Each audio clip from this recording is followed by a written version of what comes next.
Dictation अभ्यास के लिए हमारे चैनल को सब्सक्राइब करें। चलिए शुरू करते हैं। प्रतिलेखन संख्या 24 मानक रेडी।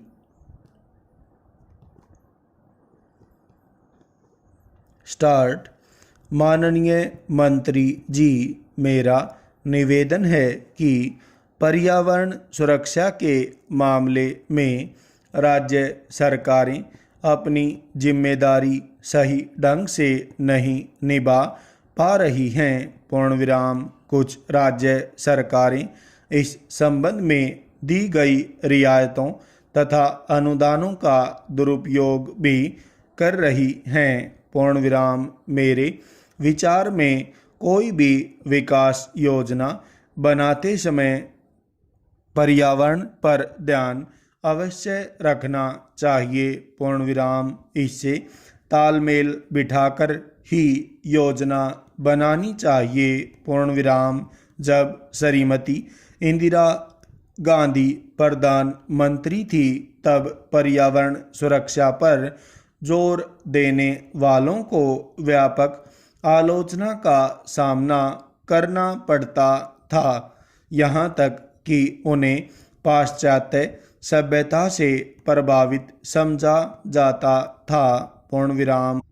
लेकिन अब स्थिति बदल चुकी है। पूर्णविराम। लोगों में पर्यावरण के प्रति काफ़ी जागरूकता पैदा हुई है। पूर्णविराम। लेकिन फिर भी हम इस प्रश्न पर आम जनता को शिक्षित करने की दिशा में पर्याप्त कार्य नहीं कर सके। पूर्णविराम। अतः मेरा अनुरोध है कि सरकार विभिन्न स्थानों पर पर्यावरण पर सेमिनार आयोजित करे।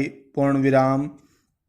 आज नौकरशाही का बोलबाला है। पूर्णविराम। उनका ध्यान सिर्फ एक सफल मॉडल पर ही रहता है। पूर्णविराम। किसी क्षेत्र में अगर कोई एक मॉडल सफल हो गया तो वे उसे हर क्षेत्र में कार्यान्वित करने का प्रयास करते हैं। पूर्णविराम। यहाँ तक कि कुछ राजनीतिज्ञ भी इसी ढंग से सोचते हैं। पूर्णविराम। लेकिन मेरा कहना यह है कि विभिन्न क्षेत्रों के लिए भिन्न भिन्न विकास कार्यक्रम वहाँ के पर्यावरण को ध्यान में रखकर बनाए जाने चाहिए। पूर्णविराम। आज स्थिति यह है कि भारत की केवल 11% भूमि पर जंगल है।